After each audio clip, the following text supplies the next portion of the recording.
बिस्मिल्लाहिर्रहमानिर्रहीम। अस्सलामु अलैकुम dear student, this is Mohammad Umar और आज हम class 9 chapter number 6 work and energy की जो रिमेनिंग न्यूमेरिकल्स है उसको सॉल्व करने जा रहे हैं। प्रीवियस लेक्चर में हमने 4 न्यूमेरिकल को सॉल्व करने की कोशिश की थी और आज हम जो है वो रिमेनिंग जो न्यूमेरिकल्स है उसको सॉल्व करेंगे। तो रिमेनिंग में जो है हम स्टार्ट लेंगे न्यूमेरिकल नंबर 5 से। तो न्यूमेरिकल नंबर 5 जो आपकी बुक में है उसकी स्टेटमेंट कुछ इस तरह है कि what power is required for a sky hill chair lift that transport 500 people, average mass 65 kg per hour to an increased elevation of 1200 metre. हमारे पास एक स्काई हिल चेयर लिफ्ट है और वो 1200 मीटर की एलिवेशन पे है, मतलब हाइट पर है। और ये स्काई हिल चेयर जो है ये 500 पीपल्स को ट्रांसपोर्ट करता है 1 आवर में। तो और एवरेज जो है एवरेज मास जो इसकी है वो है 65 केजी मीन पर पर्सन की। तो कितना इसकी कितनी पावर होगी, वही पावर को हमने क्या करना है, फाइंड आउट करना है। तो चलिए आते हैं बोर्ड की तरफ। ये हमारे पास है ग्राउंड। ग्राउंड से ये जो स्काई हिल चेयर है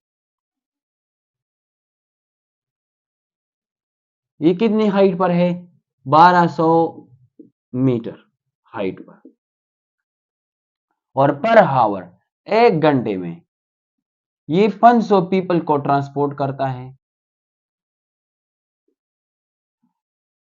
और हर एक पर्सन की जो मास है वो है 65 केजी एवरेज। तो 500 पीपल्स की आ जाएगी, पीपल की आ जाएगी 500 मल्टीप्लाई बाय 65।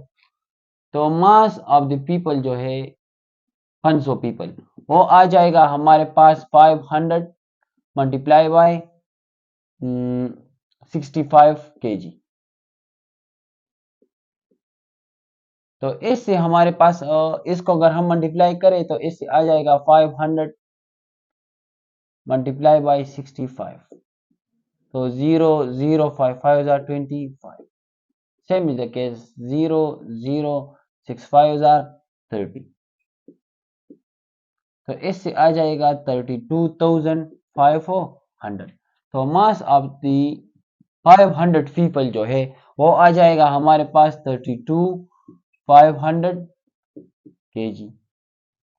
अब ये जो ट्रांसपोर्ट करते हैं इतने पीपल्स को 1 आवर में, तो ये 1 आवर जो है हमारे पास ऐसा यूनिट नहीं है सिस्टम इंटरनेशनल। तो हमारे पास जो ऐसा यूनिट है वो है सेकंड। तो हम हावर को कन्वर्ट करेंगे सेकंड में। तो 1 आवर में कितने सेकंड्स होते हैं, 3600। तो 1 आवर में 3600 सेकंड्स होते हैं। अब देखें हमने क्या फाइंड आउट करना है, power of the sky hill chair. Power of the sky hill chair. अब देखें हमारे पास हमको पता है कि पावर जो है पावर ये बराबर होता है work done divide by time की। और वर्क जो है ये हमारे पास बराबर होता है F S divide by time. लेकिन ये ऑब्जेक्ट जो है ये हाइट पे है तो फोर्स रिप्लेस हो जाएगा वेट पे, और डिस्टेंस जो है ये रिप्लेस हो जाएगा हाइट पे। तो ये इक्वेशन आ जाएगा वेट और एच डिवाइड बाय टी। तो अब देखिए हमने वेट को फाइंड आउट करना है, वेट को, और वेट हमारे पास बराबर होता है mg की। तो पावर जो है ये आ जाएगा वेट, और वेट हमारे पास बराबर है m मल्टीप्लाई बाई जी, और same is the case multiply by h divide by time. अब जस्ट हमने क्या करना है, वैल्यूज को पुट करने हैं, और जब हम वैल्यूज को पुट करेंगे तो इससे हमारे पास पावर की वैल्यू आ जाएगी। तो पावर जो है ये हमारे पास आ जाएगा मास। तो मास कितने है एवरेज हो, वो है हमारे पास 32,500। तो 32,500 multiply by gravity on the surface of the earth, वो है हमारे पास 9.8 मीटर पर सेकेंड स्क्वायर। यहाँ इसके साथ केजी लगाए, मल्टीप्लाई बाय हाइट है। तो हाइट जो है ये हमारे पास कितना है 1002 मीटर 1200 मीटर। तो 1200 मीटर डिवाइड बाय कितना टाइम है 33,600 सेकंड।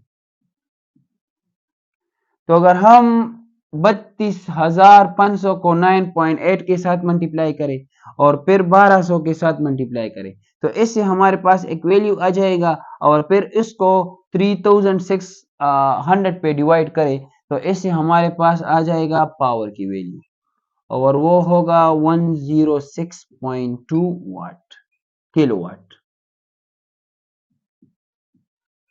तो मतलब ये कि हमारे पास जो ये स्काई हिल चेयर लिफ्ट है इसकी पावर कितनी होगी, वो होगी 106.2 किलोवाट। तो इसकी जो पावर होगी 106.2 किलोवाट। अब आते हैं न्यूमेरिकल नंबर 6 पे, और उसकी जो स्टेटमेंट है वो कुछ इस तरह है कि how long will it take 2750 watt motor to lift a 385 kg sofa set to a 6-story window 16 metre above. हमारे पास जो है एक मोटर है और इसकी जो वेट है, हमारे पास जो पावर है वाट है वो हमारे पास गिवन है 2750 वाट। लेट सपोज हमारे पास ये एक मोटर है और इसकी जो पावर है वो है 2750 वाट, और इसका जो हमारे पास मास है वो भी हमको गिवन है 385 kg। अगर हम इसको 6-story फ्लोर पे उसको ले कर जाना चाहे तो इसकी जो वो हाइट है हमारे पास वो भी गिवन है, वो है 16 मीटर। तो कितना टाइम लगेगा, वही टाइम को हमने क्या करना है, फाइंड आउट करना है वही टाइम को। तो देखिए सेम फार्मूला है, सेम इक्वेशंस है, उसका सहारा लेके हम इस प्रॉब्लम को सॉल्व करेंगे। तो देखिए पावर जो है, पावर ये बराबर होता है work done divide by time, और वर्क जो है हमारे पास बराबर होता है F dot S divide by time. अब हमारे पास आ जाएगा power equal to F S.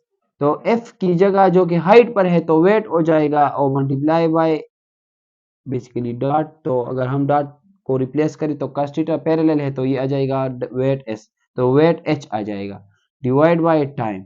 हमने टाइम को मालूम करना है तो ये इक्वलिटी की उस पार जाके और पावर इस पार जाके डिवाइड हो जाएगा और ये वहां जाके मल्टीप्लाई हो जाएगा।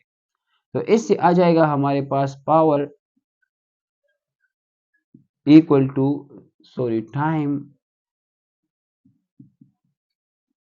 Equal to weight height divide by power. तो अब देखिए वेट को हमने सबसे पहले फाइंड आउट करना है। तो वेट जो है ये हमारे पास बराबर होता है mg की। तो time equal to M G multiply by H divide by P. तो अब आपने just putting value in equation number 1। तो अगर हम यहाँ पर वैल्यूज पुट करें तो इससे आ जाएगा टाइम इक्वल टू एम मास है, तो मास कितना है, वो है 385 kg, मतलब सोफा की जो मास है। एक्सेलरेशन ड्यू टू ग्रेविटी 9.8 है मीटर पर सेकंड स्क्वायर, और मल्टीप्लाई बाय हाइट तो वो है 16 मीटर डिवाइड बाय पावर कितना है 2750 वाट। तो अब हम 385 को 9.8 के साथ मल्टीप्लाई करें और फिर 16 मीटर के साथ मल्टीप्लाई करें तो इससे एक वैल्यू आ जाएगा, और फिर उसी वैल्यू को 2750 पे डिवाइड करें तो इससे हमारे पास आ जाएगा टाइम की वैल्यू जो कि बराबर है 22 सेकंड की। तो इसका मतलब ये हुआ कि हमारे पास ये जो मोटर है और इसकी जो पावर है वो है 2750 वाट, और ये जो सोफे को 6 स्टोरी फ्लोर पे वो एलिवेट करना चाहता है, तो उसकी जो हमारे पास मास है वो है 385 kg 16 मीटर हाइट पे। तो इस पे कितना टाइम लगेगा? 22 सेकेंड। अब आते हैं लास्ट न्यूमेरिकल पे और उसकी स्टेटमेंट ये है, how much work can a 2 horsepower motor do in 1 hour. हमारे पास एक मोटर है जिसकी पावर है 2 हॉर्स पावर, और ये 1 आवर में कितना वर्क डन करेगा। तो देखिए हॉर्स पावर जो है ये हमारे पास 746 वाट के बराबर होता है। तो पहले हम उसको वाट में कन्वर्ट करेंगे। देखिए ये हमारे पास जो है ये मोटर है और इसकी जो पावर है वो है 2 हॉर्स पावर। तो देखिए यही, और हमने ये चीज को फाइंड आउट करना है कि ये कितना वर्क डन करेगा 1 आवर में। तो सिंपली पावर जो है ये हमारे पास बराबर होता है work done divide by time. तो हमने तो वर्क को फाइंड आउट करना है, तो टी इस बार जाके मल्टीप्लाई हो जाएगा।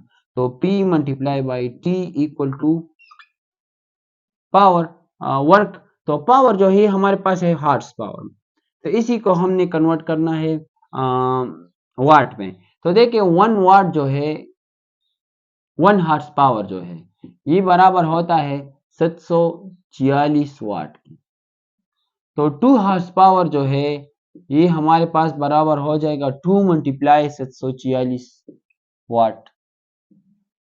तो इसको मल्टीप्लाई करें तो देखिए 7 4 6 2 2 12 8 9 14। तो इस 2 हॉर्स पावर जो है ये हमारे पास बराबर हो जाएगा 1492 वाट की। और 1 हावर है तो 1 हावर सिंपली हमको पता है कि इसमें कितने सेकंड्स होते हैं, तो 3600 seconds. Putting values in equation number 1। तो पावर जो है ये हमारे पास बराबर है, इसकी वैल्यू ये है 1492 multiply 3600 second equal to work. तो अगर हम इसको इसके साथ मल्टीप्लाई करें तो इससे आ जाएगा 5.3 मल्टीप्लाई 10 पावर 6 जूल। तो मतलब इतना वर्क ये करेगा। तो 10 पावर 6 ये मेगा है, प्रीफिक्स है, तो ये हम इस तरह भी लिख सकते हैं मेगा जूल। ये हुआ हमारा जो है लास्ट न्यूमेरिकल। आपकी बुक जो है, आपकी बुक की जो वर्क एंड एनर्जी टॉपिक है या वर्क एंड एनर्जी जो चैप्टर है वो कंप्लीट हुआ। यहाँ पर अब मिलती है अब न्यू चैप्टर में विद पुश्तो लैंग्वेज के साथ, क्योंकि हम जो ज़्यादातर स्टूडेंट्स जो है वो उर्दू को नहीं समझते। केपी कैसे है, तो उसने ये कमेंट्स किए कि सर आप जो है वो पुश्तो में करें, तो हमारा जो अगला हदफ होगा, हमारे जो अगले चैप्टर्स होंगे, अगला जितनी भी लेक्चर्स होंगे अगले, वो हमारे पास पुश्तो में ही होंगे। Thank you so much.